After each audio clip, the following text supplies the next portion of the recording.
ஒரு சீடன் வெளியூர் புறப்படுறதுக்கு தயாரா இருந்தான். ரொம்ப தூரம் போக போறான். திரும்பி வர நாளாகும். புறப்படுறதுக்கான ஆயத்த வேலைகள்ல ஈடுபட்டிருந்தான். அந்த சமயம் பார்த்து இன்னொரு சீடன் அவங்கிட்ட வந்தான். நம்ம குரு உன்னை அழைச்சிட்டு வர சொன்னார், வா அப்படின்னு கூப்பிட்டான். இவன் உடனே புறப்பட்டு போனான். குருநாதரை பார்த்தான். அவர் காலில் விழுந்து வணங்கினான். வணங்கிவிட்டு எழுந்திரிச்சான். அவ்வளவுதான். குரு ஏதாவது உபதேசம் பண்ணுவாருன்னு எதிர்பார்த்தான். ஆனா நடந்தது என்ன தெரியுமா? குரு அவனுக்கு ஓங்கி ஒரு அடி கொடுத்தார். எதிர்பாராம இந்த அடியை வாங்கினதும் அந்த சீடன் அதிர்ந்து போயிட்டான். பக்கத்துல இருந்த மற்ற சீடர்களும் திகைச்சு போய் நின்னுட்டாங்க. அடி வாங்கின சீடனுக்கு மனசுக்குள்ள குழப்பம். நாம என்ன தப்பு பண்ணணும், புறப்படுற நேரத்துல இப்படி குரு கிட்ட அடி வாங்குற மாதிரி ஆயிட்டுதே அப்படின்னு நினைச்சு மனசுக்குள்ள ரொம்ப வேதனைப்பட்டான். கொஞ்சம் துணிச்சலை வரவழைச்சுக்கிட்டு குருநாதர்கிட்டே கேட்டுட்டான், சுவாமி, நான் என்ன தப்பு பண்ணினேன்?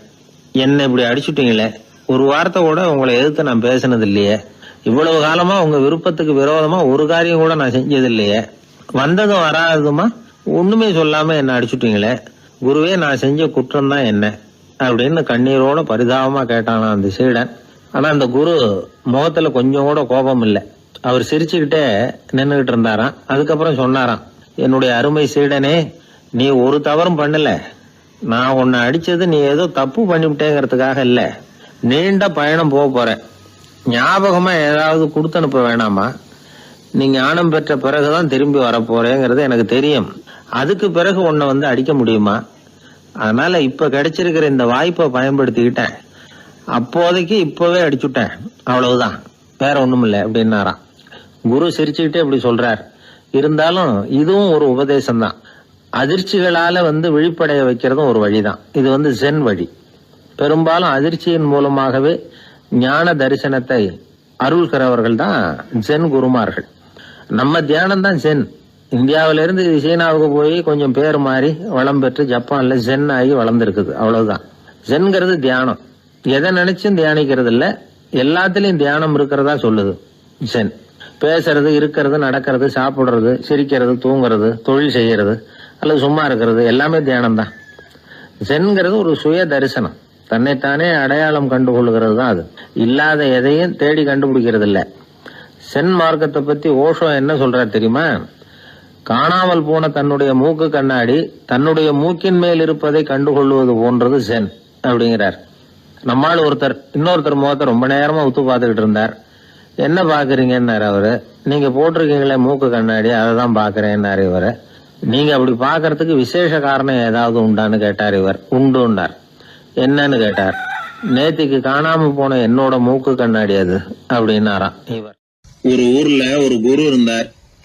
ஒரு நாள் அவரை தேடிட்டு ஒருத்தன் வந்தான். உனக்கு என்ன வேணும்னு கேட்டார் குரு. எனக்கு ஞான தெளிவு வேணும், அதுக்கு உங்க உபதேசம் எனக்கு தேவைன்னா. உபதேசம் வேணும்னா அதை பெற்றுக்கொள்ளுகிற அளவுக்கு தகுதி உள்ளவனா உன்னை தயார்படுத்திக்கணுமேன்னார்.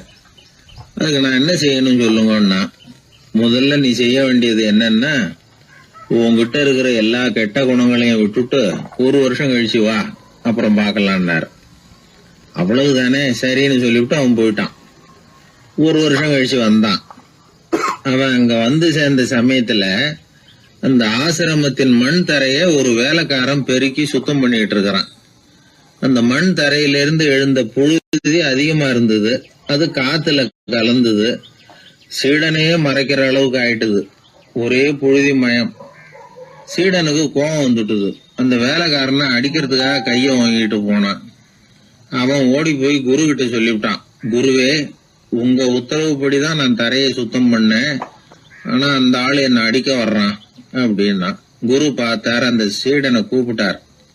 இத பாருப்பா, உன்னுடைய எண்ணங்கள்ல பாம்பு புகுந்துட்டுது, அதையெல்லாம் விரட்டி அடிச்சுவிட்டு ஒரு வருஷம் கழிச்சு வா, அதுக்கப்புறம் பார்க்கலான்னுட்டார். சீடன் யோசனை பண்ணான். சரின்னு சொல்லிட்டு போயிட்டான். ஒரு வருஷம் கழிச்சு மறுபடியும் வந்தான். இப்போ அவன் வர்ற சமயத்துல அந்த வேலைக்காரன் என்ன பண்ணான் தெரியுமா? குரு கட்டளைப்படி தரையை பெருக்கினான். அப்புறம் அந்த புழுதியை எடுத்து வேணும்னே அந்த சீடன் மேல தூவனான். அவ்வளவுதான். சீடனுக்கு மகாகவம் வந்துட்டுது. அந்த வேலைக்காரனை பிடிச்சி கண்ணாமண்ணான்னு திட்டிவிட்டான். வேலைக்காரன் குரு கிட்ட ஓடனான். ஐயா, அந்த ஆளு வாய்க்கு வந்தபடி எல்லாம் திட்டுறான் அப்படின்னா. குரு பார்த்தார். ஓ அப்படியா, அப்படின்னா இந்த தடவை பாம்புகள் கிடையாது, இப்போ அவன் இதயத்துக்குள்ள நுழைஞ்சிருக்கிறது நாய். அதை விரட்டி அடிச்சு விட்டு இன்னும் ஒரு வருஷம் கழிச்சு அவனை வர சொல், அப்புறம் பார்க்கலாம் அப்படின்னு சொல்லி அனுப்பி வச்சுட்டார். சீடன் திரும்பி போயிட்டான். ஒரு வருஷம் கழிச்சு மறுபடியும் வந்தான். இப்ப அவன் வர்றப்போ என்ன செய்யணுங்கிறத அந்த வேலைக்காரங்கிட்ட குரு ஏற்கனவே சொல்லி வச்சிருக்கிறார். அது பிரகாரமே அவன் பண்ணனான். அவன் என்ன செஞ்சான் தெரியுமா? கூட்டி பெருக்கின புழுதியெல்லாம் ஒரு வாளி தண்ணியில போட்டு நல்லா கலக்கி அந்த சீடன் தலையில ஊத்தினான். இவ்வளவு செஞ்சும் இந்த தடவை அவனுக்கு கோபமே வரல. அதுக்கு பதிலா அவனை பார்த்து நன்றின்னா. எதுக்கு நன்றி தெரியுமா? எதையும் சகிச்சுக்கிட்டு அமைதியா இருக்கும் குணத்தை கற்றுக்கொள்வதற்கு உதவியா இருந்ததுக்காக அந்த வேலைக்காரனுக்கு நன்றி. இத கேள்விப்பட்ட உடனே அந்த குரு ஓடி வந்தார். இவனை கட்டி பிடிச்சுக்கிட்டார். இனிமே நான் உனக்கு உபதேசம் பண்ணலாம், அதுக்கான தகுதி உனக்கு வந்துட்டுதுன்னார். இதுல இருந்து என்ன தெரியுது? ஒருத்தர்கிட்ட உபதேசம் வாங்கணும்னா கூட அதுக்குன்னு ஒரு தகுதி நமக்கு தேவைப்படுது. சகிப்புத்தன்மை ஒவ்வொரு மனிதனுக்கும் தேவைதான். இந்த காலத்துல ஒரு குரு, அவரை தேடி ஒருத்தன் வந்தான். குரு அவனை நிமிர்ந்து பார்த்துட்டு சொன்னார், நீ முதல்ல சகிப்புத்தன்மைய வளர்த்துக்கிட்டு அதுக்கப்புறம் என்கிட்ட வாழ்ந்தார். இவன் அவரை நிமிர்ந்து பார்த்துட்டு சொன்னான், குருவே, நான் உங்ககிட்ட வந்திருக்கிறதே சகிப்புத்தன்மையை வளர்த்துக்கிறதுக்காகத்தானே அப்படின்னு. மனுநீதி சோழன் வரலாறு நமக்கு தெரியும். அது மாதிரி நீதி தவறாத ஆட்சியாளர்கள் பல பேர் இருந்திருக்கிறாங்க இந்த உலகத்துல. ஹசரத் உமர் பின் கத்தாப் அப்படின்னு ஒருத்தர், இஸ்லாத்தின் 2வது கலீஃபா இவர். அவருடைய ஆட்சி காலத்துல நடந்த ஒரு நிகழ்ச்சி. இந்த மன்னருக்கு ஒரு மகன், அவர் பேரு அபு ஷஹ்மா. அந்த மிசர் நாட்டு கவர்னர் அமர் பின் ஆஸ், அந்த மன்னருடைய மகன் கவர்னர் அவர்களுடைய கவனிப்புல இருந்தார். அந்த சமயத்துல ஒரு நாள் அவர் மதுபானா இருந்தனார். கவர்னருக்கு தெரிஞ்சு போச்சு. அவருக்கு தர்ம சங்கடமா போட்டுது. தவறு செஞ்சது மன்னருடைய மகன். கவர்னர் யோசனை பண்ணார். அவர் மெதுவா தன்னுடைய வீட்டுக்கு அழைச்சிட்டு வந்தார். அதிகமா அவரை கஷ்டப்படுத்தாம ஒரு சின்ன தண்டனை கொடுத்து பிரச்சனையை தீர்த்துட்டார். ஏதோ பேருக்கு ஒரு தண்டனை, அவ்வளவுதான். இது நடந்து கொஞ்ச நாள் கழிச்சு மன்னருக்கு இந்த விஷயம் தெரிஞ்சு போச்சு. தன்னுடைய மகன்கிறதுனால கவர்னர் லேசான தண்டனையோட விட்டுட்டார் அப்படிங்கறத புரிஞ்சுக்கிட்டார். உடனே கவர்னருக்கு தகவல் அனுப்பினார். அமர் பின் ஆஸ் அவர்களே, என்னுடைய மகன் மதுபானம் அருந்தி இருக்கிறான், அது உங்களுக்கு தெரிஞ்ச உடனே தண்டனை கொடுத்திருக்கிறீங்க. கலீஃபாவின் மகன்கிற காரணத்தினால குறைவான தண்டனையை கொடுத்ததாக கேள்விப்படுறேன். இது ஷரியத்தின்படி மாபெரும் குற்றம். உங்களுடைய நடத்தையும் மன்னிக்க கூடியதல்ல. இந்த கடிதம் கண்ட உடனே மகன் அபு ஷஹ்மாவை மதீனாவுக்கு அனுப்பி வைக்க வேண்டியது அப்படின்னு கடிதம் எழுதினார். அதை பார்த்தார் கவர்னர். உடனே கலீஃபாவின் மகனை மதீனாவுக்கு அனுப்பி வச்சார். மன்னர் முன்னாடி நீதி விசாரணை நடக்குது. தன்னுடைய மகனுக்கு சவுக்கடி வழங்கும்படியா உத்தரவிடுறார் ஹசரத் உமர் பின் கத்தாப். தண்டனை நிறைவேற்றப்பட்டது. கூடியிருந்தவர்கள்லாம், ஐயா கொஞ்சம் கருணை காட்டுங்க அப்படின்னு சொல்லி மன்னர் கிட்ட வேண்டிக்கிட்டாங்களாம். இந்த வேண்டுகோளை மன்னர் ஏத்துக்கல. நீதியின் முன்னால் தந்தை மகன் அன்பு நேசம் உறவு இந்த முறைகளை எல்லாம் கவனிக்க முடியாது. குற்றம் செஞ்சவர் தண்டிக்கப்பட வேண்டியவர், அவர் யாரா இருந்தாலும் சரி அப்படின்னாராம். எல்லா ஆட்சியாளர்களுமே கவனிக்க வேண்டிய ஒரு செய்தி இது. அவர் ஒரு நாள் தன்னுடைய அரசாங்க கணக்கு வழக்குகளை பார்த்துட்டு இருக்கிறார். அந்த சமயத்துல அவரை பார்க்க ஒரு பெரிய மனிதர் வந்தார். இவர் தன்னுடைய சொந்த வேலை காரணமா வந்திருக்கிறார் அப்படிங்கறத அவர் புரிஞ்சுக்கிட்டார். உடனே அது வரைக்கும் எரிஞ்சுகிட்டு இருந்த விளக்க அணைச்சுட்டு இன்னொரு விளக்க ஏற்றி வச்சுக்கிட்டாராம். இந்த செயலுக்கு என்ன காரணம்னு கேட்டிருக்கிறார் வந்தவர். இதுக்கு அவரு சொன்னார், ஐயா நீங்க வந்த போது இங்க எரிஞ்சுகிட்டு இருந்தது அரசாங்க விளக்கு, இப்ப எரியறது சொந்த விளக்கு. சொந்த விஷயங்களை பேசுறப்போ அரசாங்க பணத்தை செலவு பண்ணக்கூடாது, அதனாலதான் விளக்க மாத்தினேன் அப்படின்னாராம். இப்படிலாம் பல பேர் இந்த உலகத்துல இருந்திருக்கிறாங்க. ஆனா இப்ப எல்லாம் பல பேர் அப்படி இருக்கிறது இல்ல. ஒருத்தர் அப்படிதான் அரசாங்க விஷயங்களை பார்த்துக்கிட்டு உட்கார்ந்து இருக்கிறார். அந்த சமயத்துல ஒரு பெரிய தொழில் அதிபர் அவரை பார்க்க வந்திருக்கிறார். இவரு சடார்னு எழுந்திருச்சு எரிஞ்சுகிட்டு இருந்த விளக்க அணைச்சுட்டார். எங்கும் ஒரே இருட்டு. ஏன் விளக்க அணைச்சுட்டீங்கன்னு கேட்டிருக்கிறார் வந்தவர். இங்க நடக்கிறது மத்தவங்க கண்ணுல பற்றக்கூடாது அப்படிங்கறதுக்காக தான் விளக்க அணைச்சேன். நீங்க கொண்டு வந்திருக்கிறத அப்படி ஒரு ஓரமா வச்சுட்டு போடுங்க, அதுக்கப்புறமா விளக்க போட்டு நான் எடுத்துக்கிறேன் அப்படின்னாராம் இவர். ஒரு குழந்தை அம்மா கிட்ட போச்சு, அம்மா என்ன தூக்கிக்க. உடனே அந்த அம்மா அந்த குழந்தைய தூக்கி இடுப்புல வச்சுக்கிறாங்க. எந்த பக்கம் வச்சுக்கிறாங்க? இடது பக்கம். பொதுவா குழந்தைய தூக்குறவங்க யாரும் வலது பக்கம் இடுப்புல வச்சுக்கிறது இல்ல. விவரம் தெரியாத சில ஆம்பளைகளை அப்படி தூக்கி வச்சுக்கிட்டு அலையிறது உண்டு. ரொம்ப காலமாவே குழந்தைகளை இடுப்புல இடது பக்கமா வச்சிருக்கிற பழக்கம் தான் இருந்து வந்திருக்குது. இதுக்கு ஆய்வாளர்கள் என்ன காரணம் சொல்றாங்க தெரியுமா? அப்படி இருந்தாதான் குழந்தை சொல்றத குழந்தை நினைக்கிறத தாயினால நல்லா உணர முடியுதாம். இடது பகுதி ஆட்சி பண்றது குறிப்பா காதின் தலைமையாக இருக்கிறது வலது பக்கம் தான். அதனால தாய் குழந்தைக்கு பதில் சொல்லவோ அது என்ன கேக்குதுங்கிறத சீக்கிரமா புரிஞ்சுக்கிட்டு நடந்துக்கவோ அதுதான் சௌரியம். அப்படின்னு ஆய்வாளர்கள் இதுக்கு காரணம் சொல்றாங்க. இதனால என்ன ஆகுதான், தாய்க்கும் குழந்தைக்கும் நெருக்கம் அதிகமாகுதான், குழந்தைக்கும் பாதுகாப்பு அதிகமா. அது மட்டும் இல்ல, ஒரு தாய் தன்னுடைய குழந்தைய இடுப்புல சுமக்கிறதுனால அவள் நினைக்கிறத அவளோட இதய துடிப்ப குழந்தை உணர்தான். 9 மாதத்துக்கு அதிகமா இருந்த இடம் இல்லையா, அதனால அவளை பத்தி நல்லா அறிந்து கொள்ளுகிற வாய்ப்பும் குழந்தைக்கு கிடைக்குது. நம்ம முன்னோர்கள் ரொம்ப காலத்துக்கு முன்னாடியே வலது கையை பார்க்க ஆரம்பிச்சிட்டாங்களாம். அவங்க பயன்படுத்திய கல் ஆயுதங்கள்லாம் வலது பக்கமா தான் தீட்டப்பட்டிருக்குது. அதுல இருந்து நமக்கு என்ன தெரியுதுன்னா, வலது கையை தான் உபயோகப்படுத்தி இருக்கிறாங்கிறது தெரியுது. இப்படி எல்லாம் இருந்தா கூட இன்னைக்கு நம்மள 10ல் ஒருத்தருக்கு ஒரு பழக்கம் உண்டு, அது இடது கை பழக்கம். ஆனாலும் 2 கைகளும் ஒற்றுமையா இருக்கிறதுக்கு தான் ரொம்பவும் முயற்சி பண்ணுதான். இப்போ வலது கை பழக்கம் உள்ளவங்க பேசுறதுக்கு, எழுதுறதுக்கு, செயல்படுத்துற தலைமையகம் தலையின் பின்புறம் பிடரியில் இருக்குது. இடது கை பழக்கம் உள்ளவங்களுக்கு மூளையில 2 பக்கங்கள்லயும் தலைமையகம் இருக்குது. இது விஞ்ஞானிகள் சொல்றது. எத்தனையோ மேதைகள் இடது கை பழக்கம் உள்ளவங்களா இருந்திருக்கிறாங்க. அமெரிக்க மேதை பெஞ்சமின் பிராங்கிலின், இத்தாலிய ஓவியர் லியோனார்டோ டாவின்சி, இப்படி நிறைய பேர் இருந்திருக்கிறாங்க, இப்பவும் இருக்கிறாங்க. காலங்காலமா இயல்பாவே இடது கை பழக்கம் இருந்து வந்திருக்குது. அப்படி இருக்கிறப்போ வலது கை எப்போ இடது கைய வென்றது, ஜெயிச்சது அப்படிங்கிற விவரம் இன்னமும் யாருக்குமே புரியல, ஆய்வாளர்களுக்கும் புரியல. அவங்களும் யோசிச்சுக்கிட்டு இருக்கிறாங்க. உலகம் இடது பக்கமா தான் சுத்துது. வானத்துல இருக்கிற வெள்ளி வீதி, அப்புறம் அணுவுல இருக்கிற துணுக்குகள், உடம்புல இருக்கிற அமினோ அமிலம், இப்படி எல்லாமே இடதுபுறமா தான் இயங்கிட்டு இருக்குது. இவ்வளவு செய்திகள் இடது கைக்கு ஆதரவா இருக்கிறப்போ அது எப்படி வலது கை கிட்ட ஏமாந்தது அப்படிங்கிற ரகசியம் இன்னமும் யாருக்கும் தெரியலையா. இது சம்பந்தமா ஆராய்ச்சி பண்றவங்களுக்கு இது இன்னமும் ஒரு பிரச்சனையா தான் இருக்குதான். இப்படி இடது கை ஒதுங்கிட்டதுனால இப்பெல்லாம் வலது கைக்கு தான் மரியாதை அதிகமா போச்சு. ஒரு ஆசாமி இடது கையில கட்டு போட்டுட்டு வந்தானா, கையில என்னப்பா கட்டுன்னு விசாரிச்சிருக்கிறார் ஒருத்தர். ஒரு இயந்திரத்தை பிரிச்சு ரிப்பேர் பார்த்துக்கிட்டு இருந்தேன், மறுபடியும் அதை ஓட விட்டு பாக்குறப்போ இடது கை விரல் மாட்டிக்கிட்டது, அதுதான் கட்டு அப்படின்னு இருக்கான். நல்ல வேளை வலது கை மாட்டியிருந்தா உன்னால சாப்பிட கூட கஷ்டமா போயிருக்குமே என்னார் அவர். இதுக்கு அவன் சொன்னானா, முதல்ல வலது கை தாங்க மாட்டிக்க இருந்தது, நான் தான் உடனே புத்திசாலித்தனமா அதை இழுத்துக்கிட்டு இடது கையை கொடுத்தேன் அப்படின்னு இருக்கான். இவன் எப்பேற்பட்ட புத்திசாலி பாருங்க. இந்த வலது கை இடது கைங்கிறத பத்தி அறிவியல் ஆராய்ச்சி ஒரு பக்கம் இருந்தாலும் கை சுத்தமா இருக்கணும், இது வாழ்க்கைக்கு முக்கியம். உண்மை, உழைப்பு, நேர்மை இதெல்லாம் இருந்தாதான் வாழ்க்கையில முன்னேற முடியும். அதனால இந்த இடது கை பழக்கம் வலது கை பழக்கம் எது எப்படி இருந்தாலும் அது ஒருத்தருடைய புத்திசாலித்தனத்தை பாதிக்கிறது இல்ல. அதனால வாழ்க்கையில முன்னேறதுக்கு இது ஒரு இடைஞ்சலா இருக்கிறது இல்ல. நாம நம்ம உடம்பையும் புரிஞ்சுக்குவோம், மனசையும் புரிஞ்சுக்குவோம். அப்படி புரிந்து கொண்டு வாழ்க்கையில முன்னேறுவோம். ஒரு இளைஞன், வசதியான குடும்பம், அவனுக்கு வாழ்க்கையில நிம்மதி இல்ல, வாழவே பிடிக்கல, எல்லாம் வெறுத்து போச்சு. என்ன பண்ணலாம்னு யோசனை பண்ணா ஒரு குருவை தேடிட்டு போனான். அவர்கிட்ட தான் வந்த விவரத்தை சொல்லி ஏதாவது வழி சொல்லுங்க சுவாமின்னு கேட்டான். அவரு பார்த்தார், சரி அதுக்கு முன்னாடி உன்னை பத்தி கொஞ்சம் சொல்லு, எவ்வளவு படிச்சிருக்கிற, என்ன தெரியும் உனக்கு அப்படின்னு கேட்டார். சுவாமி, நான் ஒழுங்கா படிக்கல, எதுவும் தெரியாது, ஆனா ஒண்ணு, கொஞ்சம் சதுரங்கம் ஆட தெரியும் எனக்கு, அவ்வளவுதான். குரு கொஞ்சம் யோசனை பண்ணார். பக்கத்துல இருந்த ஒரு சீடனை கூப்பிட்டார். அவங்கிட்ட ஒரு பேரை சொல்லி, நீ உடனே போய் அந்த பிக்ஷுவை இங்க கூப்பிட்டுட்டு வா அப்படின்னார். வரும்பொழுது ஒரு சதுரங்க பலகையும் அதுல விளையாடுறதுக்கான காய்களையும் எடுத்துட்டு வா, அப்படியே நம்ம சீடர்கள் எல்லாரையும் இங்க வர சொல்லு அப்படின்னு சொன்னார். கொஞ்ச நேரத்துல எல்லாரும் வந்து சேர்ந்தாங்க. சதுரங்க பலகையை கொண்டாந்து வச்சாங்க. அந்த பிக்ஷுவும் வந்து சேர்ந்தார். குரு முன்னாடி அடக்கமா நின்னார். குரு அவரை கிட்டத்துல கூப்பிட்டு கொஞ்ச நேரம் சதுரங்கம் ஆடணும்னார். அந்த பிக்ஷுவுக்கு சதுரங்கம்னா என்னன்னு தெரியாது, இருந்தாலும் மறுப்பு எதுவும் சொல்லல. குரு சொன்னார், பிக்ஷுவே, நீர் என்னுடைய சீடர், என்னுடைய பேச்சை மறுக்காதவர், உம்முடைய அடக்கத்தையும் பணிவையும் நான் அறிவேன், எனக்காக உயிரையும் கொடுக்கறதாக சொல்லி இருக்கிறீங்க.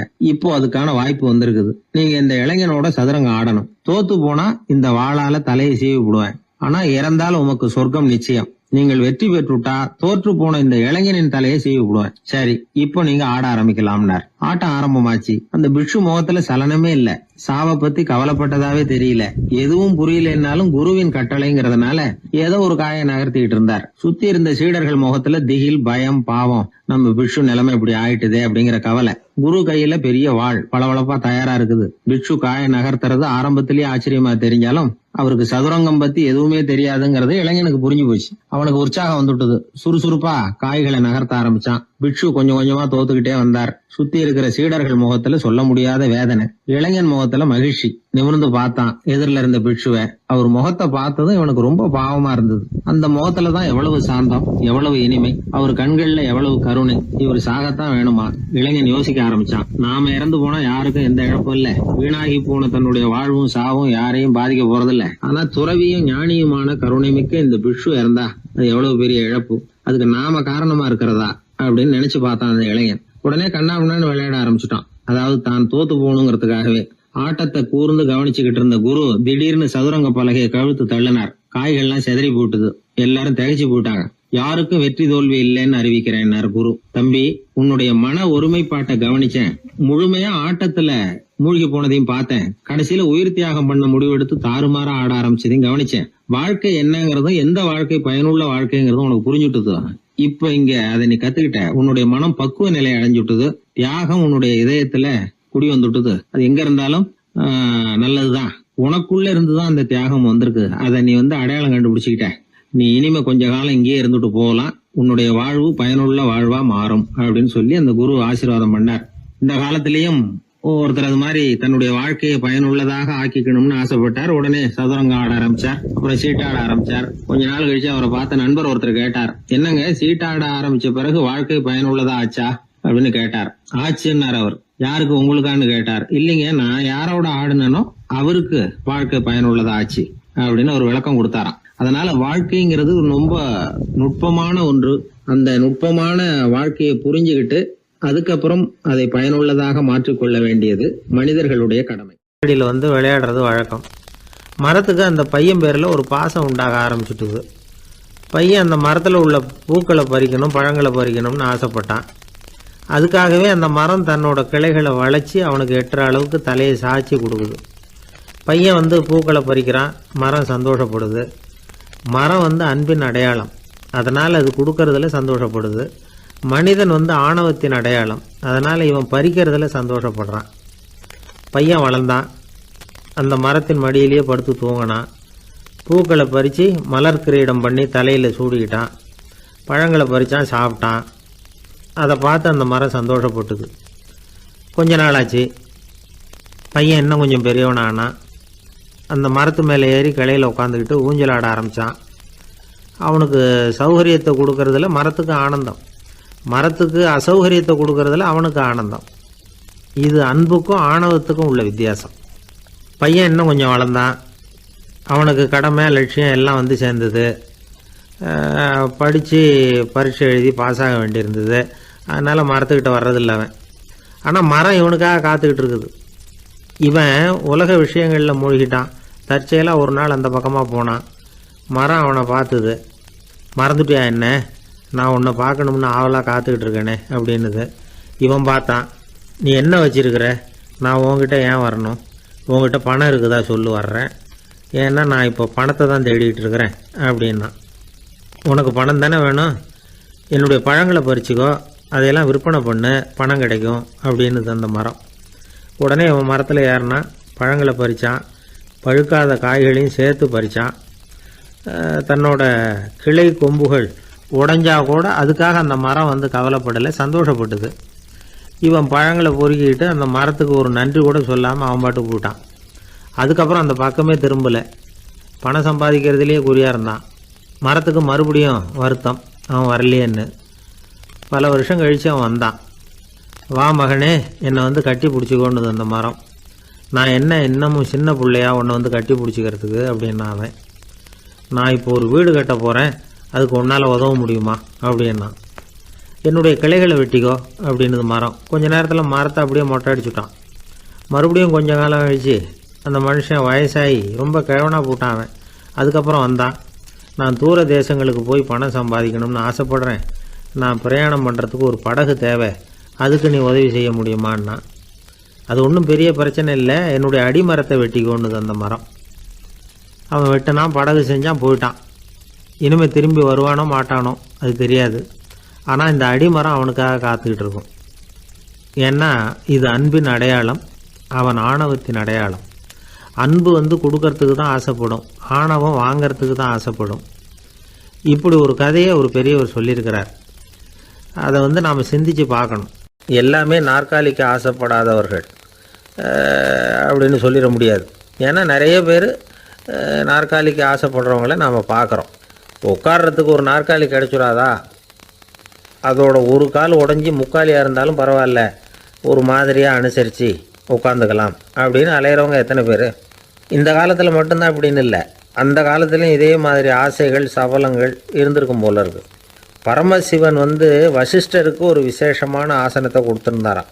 சரி, அப்படி என்ன அதில் விசேஷம்னா, வசிஷ்டர் ஒரு குறிப்பிட்ட இடத்துக்கு போகணும்னு நினச்சி புறப்படுறாருன்னு வச்சுக்கோங்க. அவருக்கு முன்னாடியே இந்த ஆசனம் புறப்பட்டுரும். போய் ஒரு வசதியான இடமா பார்த்து இருந்துக்கும்.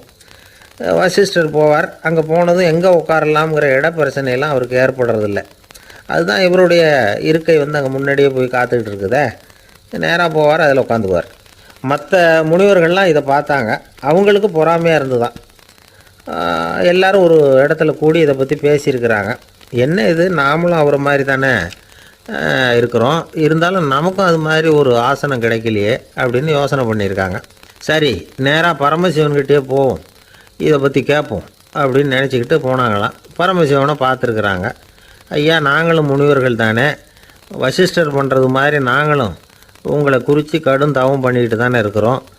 அப்படி இருக்கும் பொழுது அவருக்கு மட்டும் ஏன் இந்த விசேஷ சலுகை அப்படின்னு கேட்டிருக்காங்க. அதுக்கு பரமசிவன் சொன்னாராம், முனிவர்களே, உங்கள் கேள்விக்கு நான் பதில் சொல்கிறேன், ஆனால் அதுக்கு முன்னாடி நீங்கள் ஒரு காரியம் பண்ணணும்னாராம். என்ன செய்யணும் சொல்லுங்கன்றிருக்காங்க. நீங்கள் ஒவ்வொருத்தரும் தனித்தனியாக போய் உங்களை விட உயர்ந்த ஒருத்தரை தேடி கண்டுபிடிச்சி அவருக்கு அதிதி பூஜை பண்ணி அவரை ஒரு மண்டலத்துக்குள்ளே என்கிட்ட அழைச்சிட்டு வந்துருங்க அப்படின்னாராம். சரின்னு எல்லாரும் புறப்பட்டுருக்காங்க. அவங்க போனதுக்கப்புறம் நந்தி தேவனை அழைச்சி வசிஷ்டரை கூப்பிட்டுக்கிட்டு வர சொன்னாராம். அவர் வந்தார், வணங்கினார். வசிஷ்டரே, இன்னையிலேருந்து ஒரு மண்டலத்துக்குள்ளே உங்களை விட தாழ்ந்தவர் ஒருத்தரை தேடி கண்டுபிடிச்சி அவருக்கு அதிதி பூஜை பண்ணி அவரை என்கிட்ட கூப்பிட்டுட்டு வாங்கன்னு விட்டார்.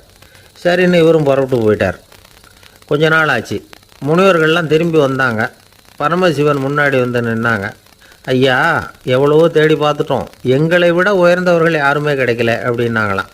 வசிஷ்டரும் சேர்ந்தார். ஐயா, எவ்வளவோ தேடி பார்த்தேன், என்னை விட தாழ்ந்தவர் யாருமே கிடைக்கல அப்படின்னாராம். அவரே தொடர்ந்து சொன்னார், என்னுடைய மனைவி எனக்கு அடங்கினவ தானே, அவளுக்காவது அதிதி பூஜை பண்ணி அழைச்சிட்டு வந்துடலாமான்னு யோசித்து பார்த்தேன். என்னோட மனசு அதுக்கும் இடம் கொடுக்கல. ஏன்னா அவளோட விரதத்துக்கு முன்னாடி நாம் ஏமாத்திரம் அப்படின்னு யோசித்து பார்த்தேன். அதனால் அந்த எண்ணத்தையும் கைவிட்டுட்டேன் அப்படின்னு ரொம்ப வருத்தத்தோடு சொன்னாராம். இதை கேட்ட உடனே மற்ற முனிவர்களுக்கு வெக்கமாக போச்சு. இந்த உலகத்தில் நம்மளை விட மேலானவங்க யாருமே இல்லைன்னு நாம் நினச்சோம். வசிஷ்டரோ தன்னை விட தாழ்வானவங்க யாருமே இல்லைன்னு நினைக்கிறார். பரமசிவன் ஏன் அந்த ஆசனத்தை அவருக்கு மட்டும் கொடுத்தார் அப்படிங்கிற கேள்விக்கான பதில் அவங்களுக்கு கிடச்சிட்டு தான். இந்த காலத்தில் நாம் எப்படி நினைக்கிறோம்னா, எல்லாரும் நம்மளை விட மட்டமானவங்கன்னு நினைக்கிறோம். அதனால் நாம் மட்டும் நாற்காலியில் உட்காந்தா போதும் அப்படின்னு நினைக்கிறோம். ஏமாந்து போனவங்க சந்தர்ப்பம் பார்த்து காலை வாரி விட்டுடுறாங்க, கீழே விழுந்து காலை உடச்சிக்கிறோம். அதுதான் இன்றைக்கி நடக்கிறது. ஒரு அம்மா தன்னோட வீட்டுக்காரரை ஒரு மனோதத்துவ டாக்டர்கிட்ட அழைச்சிட்டு போனாங்களாம். என்ன ப்ராப்ளம்னு கேட்டிருக்கார் டாக்டர். எங்கள் வீட்டுக்காரர் அடிக்கடி நாற்காலியில் உட்காந்து காலை உடச்சிக்கிறார் அப்படின்னாங்களாம். அப்படின்னா அந்த நாற்காலியில் தான் ஏதோ கோளாறு அப்படின்னாரான் டாக்டர். அப்படி இருக்க முடியாது டாக்டர் அப்படின்னாங்களாம் அந்த அம்மா.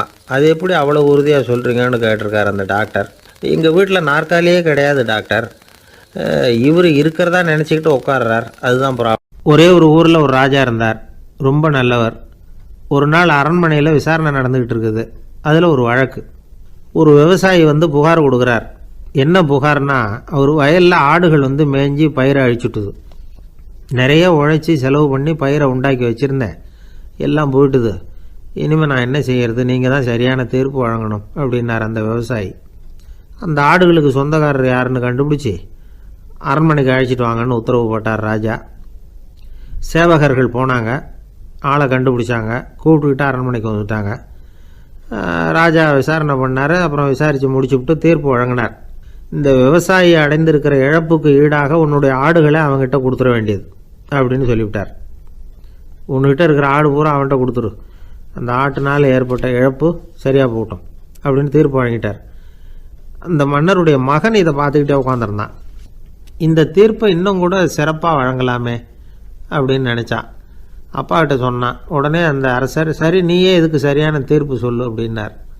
அந்த இளவரசன் தீர்ப்பு சொல்கிறான். அவன் சொன்ன தீர்ப்பு என்னன்னா, உங்ககிட்ட இருக்கிற ஆடுகள் எல்லாத்தையும் ஒரு வருஷ காலத்துக்கு அந்த விவசாயிகிட்ட ஒப்படைச்சிட வேண்டியது. அந்த ஒரு வருஷத்துக்குள்ள அந்த ஆடுகள் போடுற குட்டிகள், பால், எரு எல்லாம் விவசாயி எடுத்துக்க வேண்டியது. ஒரு வருஷத்துக்கு அப்புறம் உங்களுடைய ஆடுகளை நீங்களே திருப்பி வாங்கிக்க வேண்டியது. இதுதான் இளவரசன் சொன்ன தீர்ப்பு. இது சரியான தீர்ப்பு தான். இனிமேல் என்னுடைய அரச பொறுப்புகளை இளவரசர் வசம் ஒப்படைக்கிறேன் அப்படின்னு சொல்லி ஒப்படைச்சுட்டாராம். அதாவது தாவூத் நபி, சுலைமான் நபி இவர்களுடைய சரித்திரத்தில் இந்த சம்பவம் காணப்படுறதாக ஒரு நண்பர் சொன்னார். ஒரு தண்டனையை பெறுகிறவன் அதுக்கு பிறகு சமூகத்தில் நல்ல விதமாக வாழறதுக்கு வாய்ப்பு இருக்கிறது மாதிரி அமையணும் தீர்ப்பு. அதுக்கு இது ஒரு உதாரணம். சில தீர்ப்புகள் எப்படி அமைஞ்சு விடுதுன்னா, ஒரு தண்டனையை அனுபவித்து முடித்தவன் அதுக்கப்புறம் அவன் இந்த சமூகத்தில் நல்லவனாக வாழறதுக்கு நினச்சா கூட அதுக்கு தகுதி இல்லாதவன் அப்படிங்கிற அளவுக்கு சூழ்நிலை அமைஞ்சிருது. இது சிந்திக்க வேண்டிய ஒரு செய்தி. இன்னொரு ஊரில் ஒரு ராஜா இருந்தார். அவர் ஒரு நாள் ஒரு போட்டி வச்சார். என்ன போட்டின்னா, அரண்மனை வாசலில் ஒரு பெரிய நீச்சல் குளம், அதில் நிறைய விஷப்பாம்புகள். எந்த இளைஞன் துணிச்சலாக அதில் நீச்சல் குளத்தில் குதித்து நீந்தி கரையேறி வர்றானோ அவனுக்கு 100 ஏக்கர் நிலம் பரிசாக வழங்கப்படும். அது வேணாம்னா 1000 ஆடுகள் பரிசாக வழங்கப்படும். அதுவும் வேணான்னா என்னுடைய மகளை வந்து கல்யாணம் பண்ணிக்கலாம். இதுதான் மன்னருடைய அறிவிப்பு. பரிசுலாம் நல்லா தான் இருக்குது. இருந்தாலும் பாம்புகள் உள்ள குளம்ங்கிறது நல்லா இல்லையே. அதனால் யாரும் அதில் குதித்து நீஞ்சறதுக்கு முன் வரல. இருந்தாலும் திடீர்னு ஒரு இளைஞன் அந்த நீச்சல் குளத்தில் குதித்தான். நீந்தினா ஒரு வழியாக கரையேறி வந்துட்டான். மன்னருக்கு ரொம்ப மகிழ்ச்சி. நீ தான் தைரியமான இளைஞன், வா இப்படின்னு கூப்பிட்டார். கிட்ட வந்தான். அந்த இளைஞன் தண்ணீர் சொட்ட சொட்ட வந்து நிற்கிறான். சரி, உனக்கு 100 ஏக்கர் நிலம் வேணுமான்னு கேட்குறார். வேண்டாங்கிறான். சரி, அப்படின்னா 1000 ஆடுகள் வேணுமான்னு கேட்குறார். அதுவும் வேணாங்கிறான். ஓ, அப்படின்னா என் பொண்ணை கல்யாணம் பண்ணிக்கிறியா அப்படின்னு கேட்குறாரு. அதுவும் வேணாங்கிறான். ராஜாவுக்கு ஒன்றும் புரியல. அப்படின்னா உனக்கு என்ன தான் வேணும் அப்படிங்கிறார். என்னை பிடிச்சி இந்த குளத்தில் தள்ளி விட்டவன் யாருங்கிறது எனக்கு தெரியணும் அப்படின்னா. 1944 வருஷத்துல ஒரு நாள் மொரார்ஜி தேசாய் எரவாடா சிறையில் இருந்தார். காவல்துறை உயர் அதிகாரி ஒருத்தர் வர்றார். மொரார்ஜி தேசாய சிறை அதிகாரி அலுவலகத்துக்கு அழைச்சிட்டு போறார். சிறை அதிகாரி ஒரு தகவலை சொல்றார். உங்க நண்பர் மங்கள்தாஸ் பக்வாசா அப்படிங்கிறவர் நாசிக் சிறையில அடைக்கப்பட்டிருந்தார். அவருக்கு உடல் நலம் ரொம்ப பாதிக்கப்பட்டதுனால அவரை சிறையிலிருந்து பம்பாயில உள்ள ஹரிகிருஷ்ணன் தாஸ் மருத்துவமனைக்கு கொண்டுகிட்டு போயிருக்கிறாங்க. அவரு உங்களை பார்க்கணும்னு ரொம்ப ஆவலோட இருக்கிறார். அதனால நீங்க வந்து பரோல்ல போய் பாத்துட்டு வாங்களே அப்படின்னார். நிபந்தனையோட போய் பாத்துட்டு வரலாம்னார். தியாக செம்மல்கள் பரோல்ல செல்றது இல்ல அப்படிங்கிற உறுதியோட தான் சிறைச்சாலைக்கு வருவாங்க. இப்படி இருக்கிறப்போ மொரார்ஜி மட்டும் பரோல்ல போயிட்டு வர்றதுக்கு எப்படி சம்மதிப்பார்? உயிர் நண்பரின் உயிர் சொல்லாடுது அப்படிங்கறத கேட்டதும் உடனே போய் பார்க்கணும்னு ஆவல் தான். இருந்தாலும் வரன்முறையை மீறி போய் பாக்குறதுன்னா அது தேச பக்தியையே அவமானப்படுத்துறது மாதிரி ஆகும் அப்படிங்கறத அவர் உணர்ந்தார். அதனால நான் வந்து பரோல்ல போகிறதுக்கு நான் தயாரா இல்லை அப்படின்னு சொல்லிவிட்டாராம். நண்பருடைய கடைசி ஆசைய நிறைவேற்றுறது உங்க கடமை இல்லையா அப்படின்னு கேட்டிருக்காரு சிறை அதிகாரி. கடமை தான், அதே சமயம் என்னுடைய கடமையை காப்பாத்துறதும் முக்கியமாச்சே அப்படின்னாரா இவர். அதுக்கப்புறம் அந்த அதிகாரி நிபந்தனை இல்லாமலே மொரார்ஜியை வந்து வெளியில அனுப்புறதுக்கு சம்மதிச்சாராம். அப்படி இருந்தும் மத்த நண்பர்களை கலந்துகிட்டு தான் மொரார்ஜி வெளியில புறப்பட்டாராம். பம்பாய்க்கு போனார். படுக்கையில நண்பரை சந்திச்சார். அவர் ரொம்ப மோசமான நிலைமையில இருந்தார். உடல்நிலை கவலைக்கிடம்னு தான் டாக்டர்களும் சொன்னாங்க. மங்கள்தாஸ், இனி எனக்கு வாழ்க்கையில என்ன இருக்கு, நான் இறந்து விடுறதே மேலுன்னாராம். மொரார்ஜிக்கு ரொம்ப வருத்தமா போச்சு. மங்கள்தாஸ் இல்லத்துல இருந்த சமயத்துலதான் மொரார்ஜிய கைது பண்ணாங்களாம். அந்த அதிர்ச்சி தான் மங்கள்தாஸ ரொம்ப பாதிச்சிருக்கு அப்படிங்கறத அவர் புரிஞ்சுக்கிட்டார். இத பாருங்க, விடுதலை போராட்டத்துல ஈடுபடுறவங்களை கைது பண்றதும் சிறையில அடைக்கிறதும் சகஜம் தானே. அன்னைக்கு உங்க வீட்டுல இருந்தப்போ நான் கைது செய்யப்படலைன்னாலும் இன்னொரு இடத்துல நான் கைது செய்யப்பட்டுதான் இருப்பேன். அதனால அதை பத்தி நீங்க ஏன் வேதனைப்படணும்? நீங்க தைரியமா உறுதியா இருக்கணும். அது மட்டும் இல்ல, அது வரைக்கும் மருந்தே சாப்பிடாம இருந்த மங்கள்தாஸ மருந்து சாப்பிட வச்சாராம். 2 நாள் அவர் பக்கத்திலே இருந்தார். அதுக்கப்புறம் பெரிய டாக்டரை பார்த்து மங்கள்தாஸ் உடல் நல சம்பந்தமா விசாரிச்சார். இப்ப பரவாயில்ல, தேறி இருக்கிறார். எப்படி இருந்தாலும் இன்னும் ஒரு 6 மாசம் தான் அவர் உயிரோட இருப்பார் அப்படின்னு சொல்லிவிட்டாரு டாக்டர். ஆனா அதுக்கப்புறம் நடந்தது என்ன தெரியுமா? மங்கள்தாஸ் அதுக்கப்புறம் 25 வருஷம் சௌக்கியமா இருந்தாராம். இவர் 6 மாசம் தான் இருப்பாருன்னு சொன்ன அந்த டாக்டர் 6 மாசத்துல ஒரு எதிர்பாராத விபத்துல சிக்கி இறந்து போனாராம். 6 மாசம்னு டாக்டர் போட்ட கணக்கு சரிதான், ஆனா இடம் தான் மாறி போச்சு. ஒரு திருடன் ஒரு வீட்டுல போய் திருடணும்னு திட்டம் போட்டான். இருட்டுனதும் போய் திருடணும். ஆனா ராத்திரி ஆனா வாசல் கதவை சாத்தி உள்பக்கம் தாழ்பால் போட்டுருவாங்களே, என்ன பண்றது, எப்படி வீட்டுக்குள்ள போறது? இவன் யோசனை பண்ண ஒரு முடிவுக்கு வந்தான். சரி பகல் நேரத்திலேயே யாருக்கும் தெரியாம அந்த வீட்டுக்குள்ள நுழைஞ்சிருவோம். அங்க போய் எங்கேயாவது ஒளிஞ்சுக்குவோம். இருட்டுற வரைக்கும் பேசாம இருப்போம். ராத்திரி எல்லாரும் தூங்கினதுக்கு அப்புறம் நைஸா போய் பீரோவை திறந்து இருக்கிறது பூரா எடுத்துக்கிட்டு ஓடியாந்துடலாம் அப்படின்னு திட்டம் போட்டான். அதே மாதிரி ஒரு நாள் மத்தியானத்துக்கு மேல அந்த வீட்டுக்காரன் எங்கேயோ வெளியில புறப்பட்டு போனான். வீட்டுக்கார அம்மா அடுப்பங்கரையில என்னவோ சமைச்சுக்கிட்டு இருந்தாங்க. திருடன் பார்த்தான். இதுதான் சமயம்னு அந்த வீட்டுக்குள்ள மெதுவா நுழைஞ்சிட்டான். எங்க ஒளியலாம்னு பார்த்தா வலது பக்கம் ஒரு ரூம் இருந்தது. அங்க போனான். அங்க ஒரு படுக்கை அறை, அங்க ஒரு பெரிய கட்டில் இருந்தது. அதுக்கு அடியில போய் பதுங்கிட்டான். இருட்டுனது நம்ம வேலையை ஆரம்பிக்கலாம், அது வரைக்கும் பொறுமையா இருக்கணும் அப்படின்னு சொல்லி பேசாம வாயை மூடிட்டு கம்முன்னு இருக்கிறான். ரொம்ப நேரம் கழிச்சு வெளியில போயிருந்த வீட்டுக்காரன் திரும்பி வந்தான். சாப்பிட்டான். லைட்டை நிறுத்தி விட்டு படுத்துட்டான். அந்த அம்மாவும் வேலையெல்லாம் முடிச்சுட்டு வந்து படுத்துட்டாங்க. நடு ராத்திரி. விடி விளக்கு லேசா எரிஞ்சுக்கிட்டு இருக்கு. வீட்டுக்காரன் லேசா கண்ணை முடிச்சான். கட்லுக்கு நேரா எதிரில் ஒரு கண்ணாடி. அதுல பாக்குறான், கட்லுக்கு கீழே ஒரு திருடன் ஒளிஞ்சு இருக்கிறது தெரிஞ்சு போச்சு. உடனே அவன் திருடன் திருடன்னு சத்தம் போடல, யோசனை பண்ணான். மேஜையில இருக்கிற கத்தி எடுத்து கையில வச்சுக்குவோமா அப்படின்னு யோசனை பண்ணான். இந்த சந்தர்ப்பத்துல கத்தியை உபயோகப்படுத்துறதை விட புத்தியை உபயோகப்படுத்துறது தான் சாமர்த்தியம் அப்படின்னு நினைச்சான். உடனே அது பிரகாரம் செயல்பட ஆரம்பிச்சிட்டான். என்ன பண்ணான் தெரியுமா? எதையும் வெளியில காட்டிக்காம ரொம்ப சர்வசாதாரணமா தன்னுடைய மனைவி கிட்ட பேச ஆரம்பிச்சான். மனைவியும் புத்திசாலி, அதனால அவங்களுக்கு தெரியும். அவங்களும் வீட்டுக்காரர் கேட்ட கேள்விக்கு பொருத்தமா பதில் சொல்ல ஆரம்பிச்சாங்க. இவன் கேட்டான், இந்த பாரு, நமக்கு குழந்தை பிறந்தா அதுக்கு கிருஷ்ணமூர்த்தின்னு தான் பேர் வைக்கணும் அப்படின்னா. அதெல்லாம் முடியாது. ஆம்பளை பிள்ளையா இருந்தா ஏகாம்பரம், பொம்பளை பிள்ளையா இருந்தா பங்கஜவல்லி, இதுதான் அவங்க மாமனார் மாமியார் பேர், அதான் வைக்கணும் அப்படின்னாங்க அந்த அம்மா. அதெல்லாம் முடியாது, நான் முடிவு பண்ணிவிட்டேன் கிருஷ்ணமூர்த்தின்னு கத்துனா அவன். இல்ல ஏகாம்பரம் பங்கஜவல்லின்றது இந்த அம்மா. வாதம் முத்தி போச்சு. கிருஷ்ணமூர்த்தி கிருஷ்ணமூர்த்தி கிருஷ்ணமூர்த்தின்னா அவன். ஏகாம்பரம் பங்கஜவல்லி ஏகாம்பரம் பங்கஜவல்லின்னு இவங்க கத்துறாங்க. ஒரே சத்தமா போச்சு. இத கேட்டதும் பக்கத்து வீட்டுல இருந்தவங்க, எழுத்த வீட்டுல இருந்தவங்க எல்லாம் எழுந்திரிச்சு ஓடி வந்து இவங்க வீட்டு கதவை தட்ட ஆரம்பிச்சுட்டாங்க. தடன்னு. இவன் சாவகாசமா எழுந்திரிச்சு போய் கதவை திறந்தான். என்னங்க இந்த ராத்திரி வேலையில எங்களை எல்லாம் ஏன் கூப்பிட்டீங்க, யாருக்கு என்னாச்சு அப்படின்னு கேட்டாங்க. கேட்டது யாருன்னா பக்கத்து வீட்டு கிருஷ்ணமூர்த்தி, எழுத்த வீட்டு ஏகாம்பரம் பங்கஜவல்லி எல்லாரும். அடடே, உங்களை கூப்பிடலீங்க, குழந்தைக்கு பேர் வைக்கிறது சம்பந்தமா எங்களுக்குள்ள சண்டை வந்துட்டுது, அதுதான் விஷயம். வேணும்னா இதை கட்டிலுக்கு அடியில ஒளிஞ்சிட்டு இருக்கிறானே ஒருத்தன், அவனை கூட கேட்டு பாருங்க, அவன் தான் இதுக்கு சாட்சி அப்படிங்கிறான் அந்த ஆளு. உடனே எல்லாரும் விஷயத்த புரிஞ்சுக்கிட்டு திருடனை பிடிச்சி போலீஸ்ல ஒப்படைச்சிட்டாங்களாம். நெருக்கடியான நேரங்கள்ல பதறாம புத்திசாலித்தனமா செயல்படணுங்கிறத தெரிஞ்சுக்கிறதுக்காக இந்த கதை. புத்திசாலித்தனமா செயல்படுற ஒரு குடும்ப தலைவி இருக்காங்க. அவங்க என்ன செய்வாங்க தெரியுமா? எல்லாரும் ராத்திரி ஆனா வீட்டை உள்பக்கமா போட்டு விட்டு தானே படுப்பாங்க. ஆனா அந்த அம்மா என்ன பண்ணுவாங்கன்னா, வீட்டை வெளிப்பக்கமா ஒரு பூட்டு போட்டு பூட்டி விடுவாங்க. எழுத்த வீட்டுக்காரங்க கிட்ட சொல்லி தினமும் இப்படி பூட்டி விட சொல்றது பழக்கம். ஏங்க அப்படி செய்யறீங்க, திருடன் சுலபமா உள்ளே வந்துடக்கூடாதுங்கிறதுக்காகவா அப்படின்னு கேட்டாங்க. இல்லைங்க, சுலபமா வெளியில போயிடக்கூடாதுங்கிறதுக்காக அப்படின்னாங்க. என்னங்க சொல்றீங்க அப்படின்னு கேட்டாங்க. ஆமாங்க, இவருக்கு அந்த பழக்கம் உண்டு அப்படின்னு தன்னுடைய வீட்டுக்காரரை காட்டினாங்க. பக்கத்து வீடுகள் பத்திரமா இருக்கணுங்கிறதுக்காக தன்னுடைய வீட்டை பூட்டி வைக்கிறது ஒரு பெரிய விஷயம் தானே. ஒரு வயதான குரு சாய்வு நாற்காலியில உட்கார்ந்திருந்தார். ஒரு ஆள் அவரை தேடிட்டு வந்தான். வந்து அவர் முன்னாடி நின்னான். ஐயா, நான் உங்களுக்கு சீடனா ஆயிடலாம்னு நினைக்கிறேன் அப்படின்னா. அந்த குரு நிமிந்து பார்த்தார். இத பாருப்பா, அது அவ்வளவு சுலபமான வேலை இல்லை. அப்படியா சொல்றீங்க அப்படின்னா. ஆமா, நீ ஒரு சீடனா ஆகணும்னா உன்னுடைய அகங்காரத்தை எல்லாம் விட்டுடணும், தியானத்துல முழுமையா ஈடுபடணும், இது மாதிரி இன்னும் பல காரியங்களை ஒழுங்கா செய்யணும், ஒரு ஈடுபாட்டோட செய்யணும்.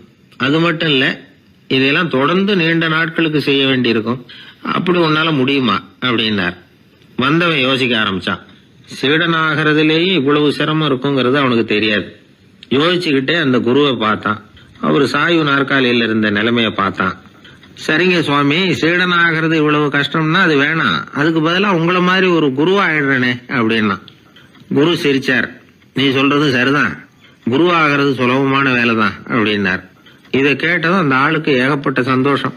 கஷ்டப்படாம குருவாயிடலாம் போல இருக்குதே அப்படின்னு கணக்கு போட்டான். பிறகு அந்த குரு சொன்னார், நீ குருவாயிட்டா பல சீடர்களுக்கு தலைவனா ஆகணும், அவங்கள வழி நடத்தி செல்லணும். அது கஷ்டமாச்சே. ஏன்னா பல பேர் கோபப்படுறவங்களா இருப்பாங்க, சில சமயம் சண்டை கூட போட்டுக்குவாங்க, சொல்றத கேட்க மாட்டாங்க, பணிவு இருக்காது. இப்படிப்பட்டவங்களை எல்லாம் சமாளிக்கிறதுங்கிறது ரொம்ப ஆபத்தான விஷயமாச்சேன்னார். என்ன சுவாமி, இப்ப கொஞ்ச நேரத்துக்கு முன்னாடி தானே சொன்னீங்க குருவா ஆகிறது சுலபம்னு அப்படின்னா. ஆமா, அது சரிதான். இப்ப என்னையே பாரு, நான் எவ்வளவு ஓய்வா இருக்கிறேன். ஆனா ஒண்ணு, ஒருத்தன் பல சீடர்களை வழி நடத்தி செல்லணும், அல்லது ஒரு சீடன் ஆயிடணும். இப்படி ரெண்டுல ஒண்ணு ஆனாதான் நல்லது அப்படின்னாரு அவரு. அவன் இப்ப ரொம்ப குழம்பி போயிட்டான். ஏன்னா மாத்தி மாத்தி ஒவ்வொரு விதமா சொல்றாருன்னு. சுவாமி, நீங்க சொல்றத பார்த்தா ரெண்டுமே கஷ்டமான காரியமா தான் தோணுது. என்ன முடிவு எடுக்கிறதுன்னு எனக்கு புரியல.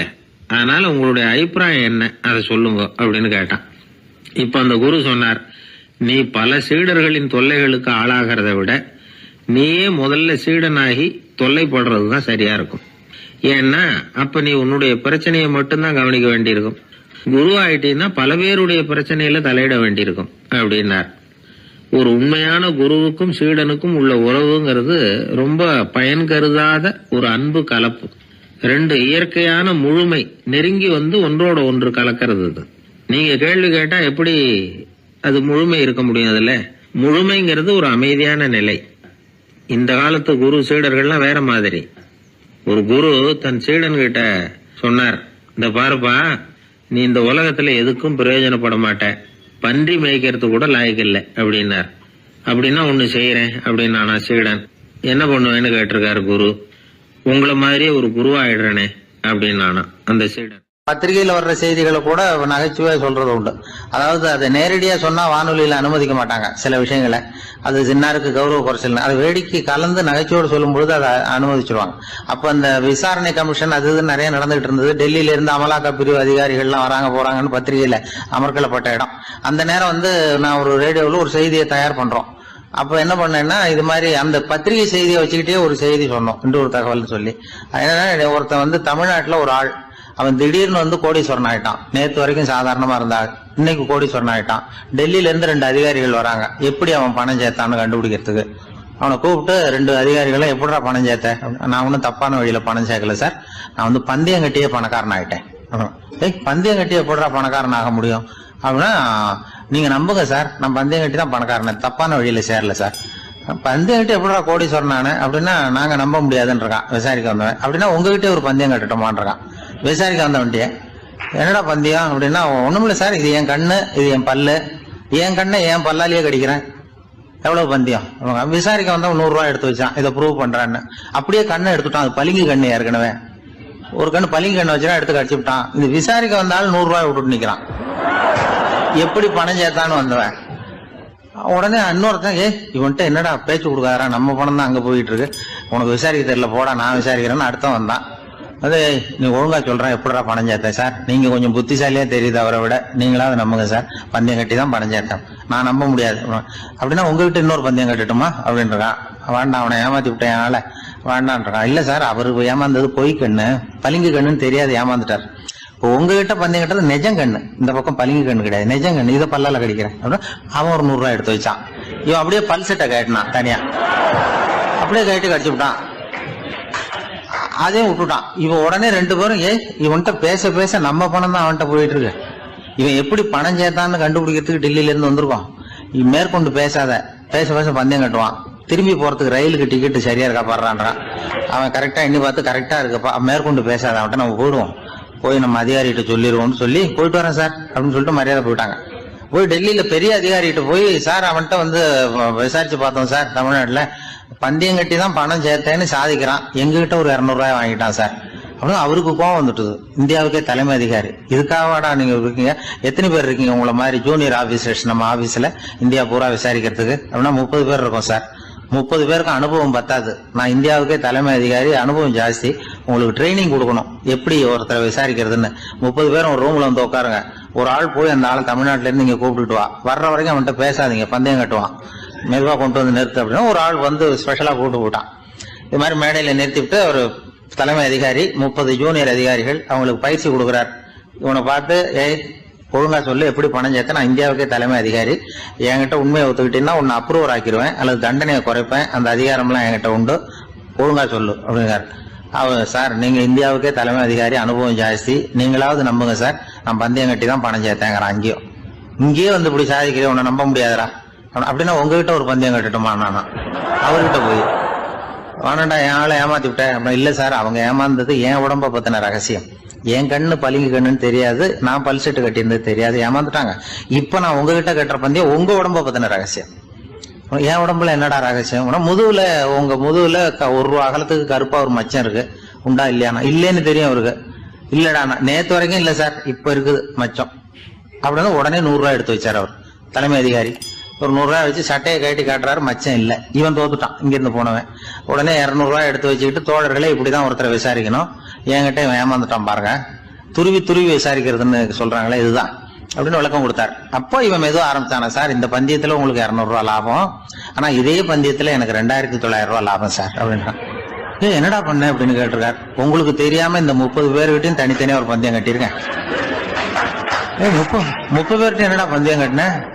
ஒண்ணும் இல்ல சார், உங்க எல்லாரும் முன்னாடியும் உங்க மேல் அதிகாரியை சட்டையை கேட்ட வைக்கிறேன், பந்தயம் கட்டினேன்.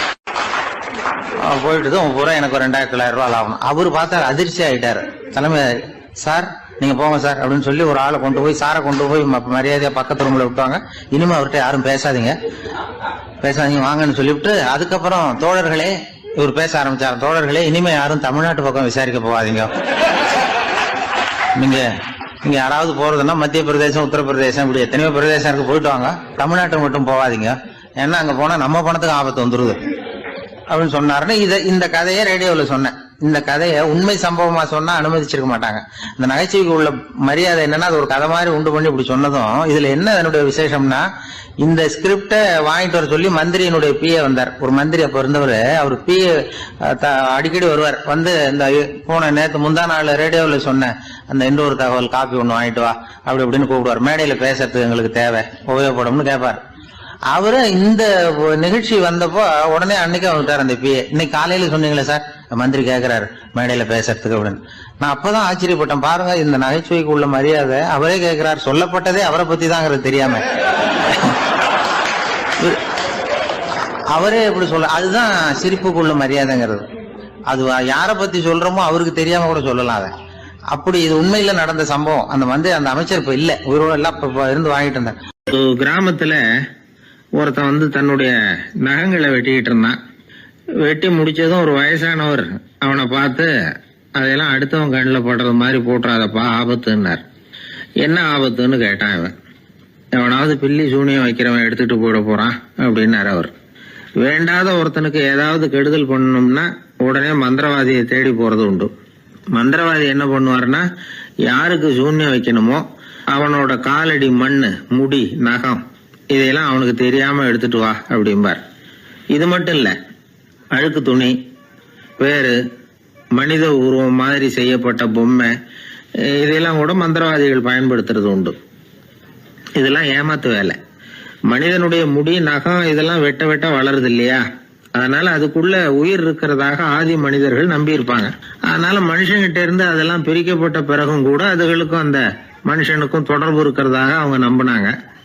அந்த நம்பிக்கை தொடர்ந்து அதோட விளைவாதான் இன்னைக்கு மந்திரவாதிகள் நகத்தையும் முடியையும் எடுக்கிறாங்க. அந்த நகத்துக்கும் முடிக்கும் ஒரு பாதிப்பு உண்டாக்குனா அது சம்பந்தப்பட்டவனுக்கு போய் சேரும் அப்படிங்கறது அவங்க நினைப்பு. அவ்வளவுதான் விஷயம். இது மாதிரி நம்பிக்கைகள் தான் இன்னைக்கு நகம், முடி இதையெல்லாம் மற்றவங்க கண்ணில் படும்படி போடக்கூடாது அப்படிங்கிற வழக்கத்தை உண்டாகி விட்டுது. ஒருத்தர் பேரு என்னன்னு கேட்டு தெரிஞ்சுட்டு போய் அந்த பேரை வச்சு அவனோட ராசி பலனை கணிச்சு அவனுக்கு ஏற்பட இருக்கிற கெட்ட நேரத்துல அவனுக்கு சூன்யம் வச்சா அது உடனே பலிக்கும் அப்படின்னு ஒரு நம்பிக்கை. அது மட்டும் இல்ல, சூன்ய தகட்டுல பேரை எழுதி புதைக்கிறதும் உண்டு. இதனாலதான் பெண்கள் கணவன் பேரை சொல்லாத பழக்கம் ஏற்பட்டுதான். அதாவது பேரை கேட்டுக்கிட்டு போய் ஏதாவது கெடுதல் பண்ணிவிட்டா என்ன பண்றது அப்படிங்கிற பயம். அப்படி ஆரம்பிச்ச பழக்கம்தான் இன்னைக்கு ஏதோ மரியாதைக்காக கணவன் பேரை பிறர் முன்னிலையில சொல்றது இல்லை அப்படிங்கறது மாதிரி ஆயிட்டுது. மந்திரவாதிகள் நம்ம ஊர்ல மட்டும்தான் இருக்கிறாங்கன்னு நினைக்காதீங்க, உலகம் பூரா உண்டு. பிசி தீவில் வாழக்கூடிய மக்கள் என்ன செய்வாங்களாம் தெரியுமா? இது மாதிரி மாந்திரீகம், செய்வன, பில்லி, சூனியம் இதெல்லாம் தங்களை பாதிக்காம இருக்கிறதுக்காக வீட்டை சுத்தி அகழி வெட்டி அதுல தண்ணீரை நிரப்பி வச்சிருவாங்களாம். ஆஸ்திரேலியாவில் இருக்கக்கூடிய பழங்குடி மக்கள் கிட்ட ஒரு பழக்கம், ஏதாவது பழங்கள் சாப்பிட்டா அதோட விதைய தண்ணீர்லயோ அல்லது ஆத்துலயோ போட்டுருவாங்களாம். வெளியில போட்டுட்டா அதை எடுத்து செய்வனைக்கு பயன்படுத்திடுவாங்க அப்படிங்கிற பயம். இது மாதிரி உலகம் பூராவும் செய்வினையின் மூலம் அடுத்தவங்களுக்கு பாதிப்பை உண்டு பண்ண முடியும் அப்படிங்கிற நம்பிக்கை இருக்கத்தான் செய்யுது. பொதுவா எல்லா ஊர்லயுமே நகம், முடி, காலடி மண்ணு, மனித உருவ பொம்மை இததான் மந்திரவாதிகள் பயன்படுத்துறாங்களாம். இந்த பில்லி, சூனியம், செய்வினை இதுல இருக்கிற உண்மை என்ன தெரியுமா? நகமோ முடியோ எதையும் செய்யறது இல்ல. சம்பந்தப்பட்டவனுக்கு ஏற்படுற பயம் இருக்கு பாருங்க, அதுதான் பாதிக்கும்.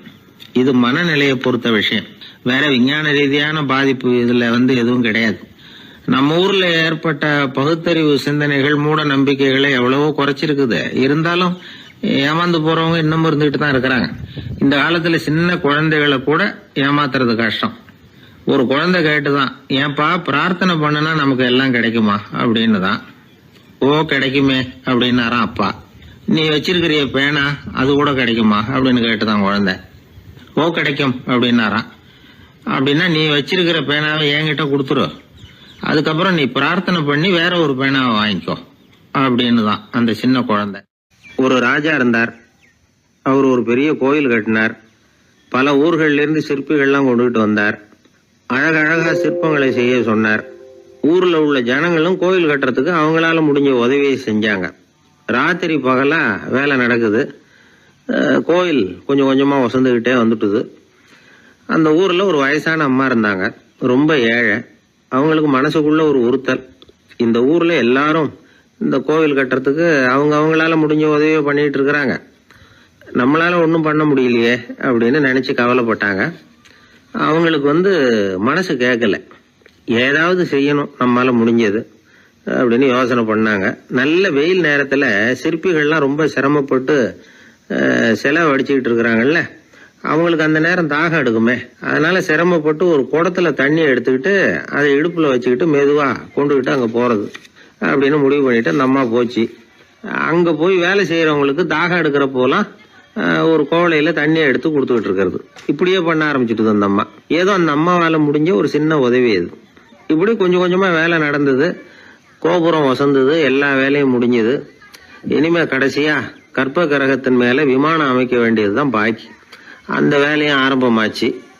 அந்த சிற்பிகள்லயே அனுபவசாலியான ஒருத்தர் இந்த அம்மாவை தேடிட்டு வந்தார். பாட்டி, உங்ககிட்ட இருக்கிற ஏதாவது ஒரு பொருளை கொடுங்க, அந்த விமானத்துல வைக்கலாம் அப்படின்னு நாங்க நினைக்கிறோம் அப்படின்னார். இந்த அம்மாவுக்கு ஒன்றும் புரியல.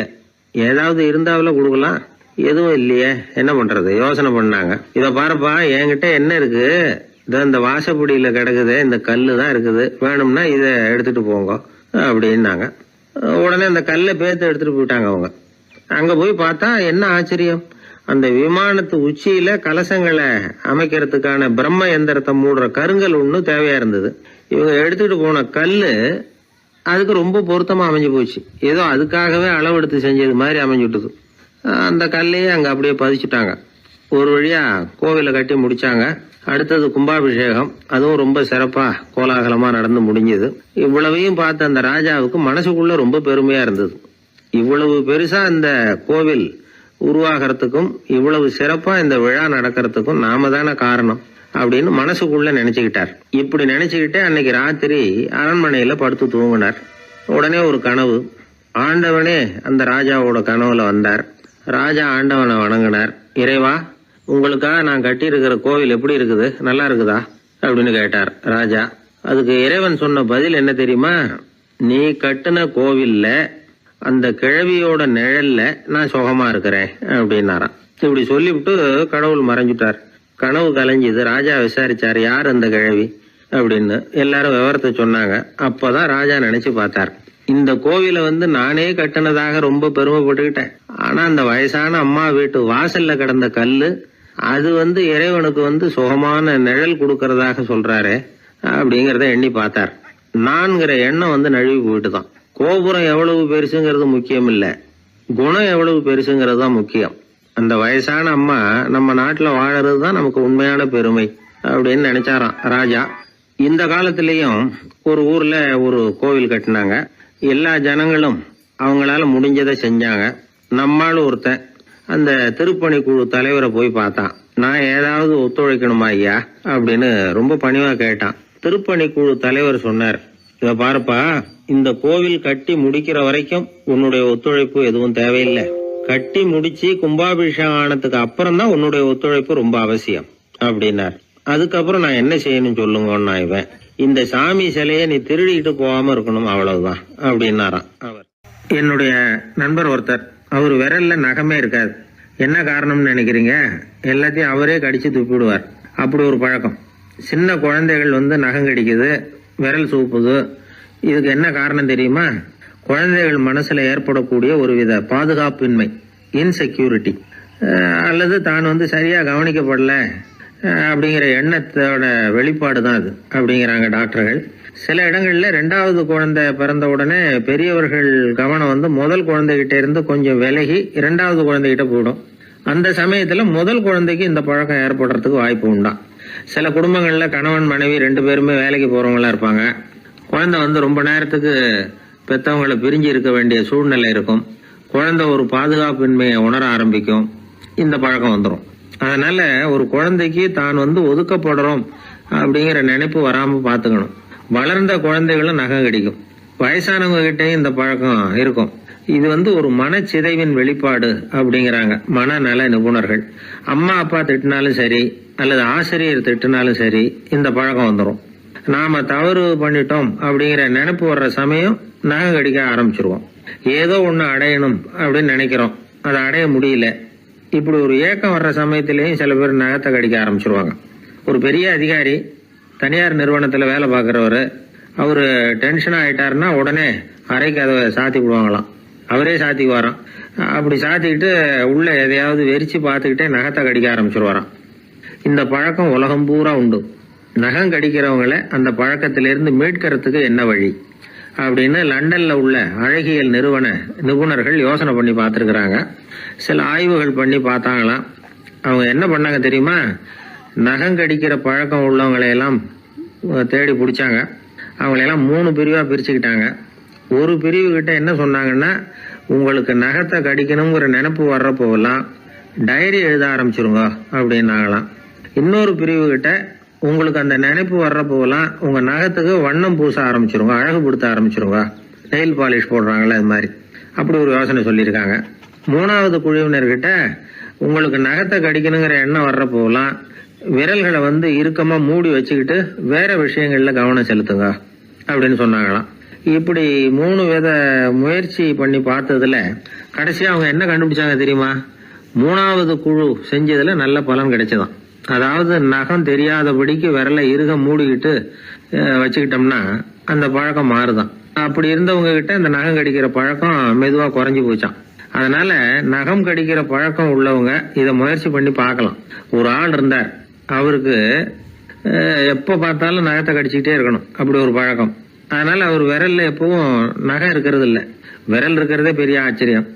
அவருக்கு திடீர்னு உடம்புல அரிப்பு, சொரிஞ்சிக்க முடியல, அரிப்பும் நிக்கல. 1 வாரம் தொடர்ந்து கஷ்டப்பட்டார். கடைசியா ஒரு டாக்டர் கிட்ட ஓடினார். அவர் எல்லாத்தையும் விவரமா கேட்டுக்கிட்டு கடைசியா கொஞ்சம் மாத்திரை கொடுத்து வேலைக்கு ஒண்ணு சாப்பிடு அப்படின்னு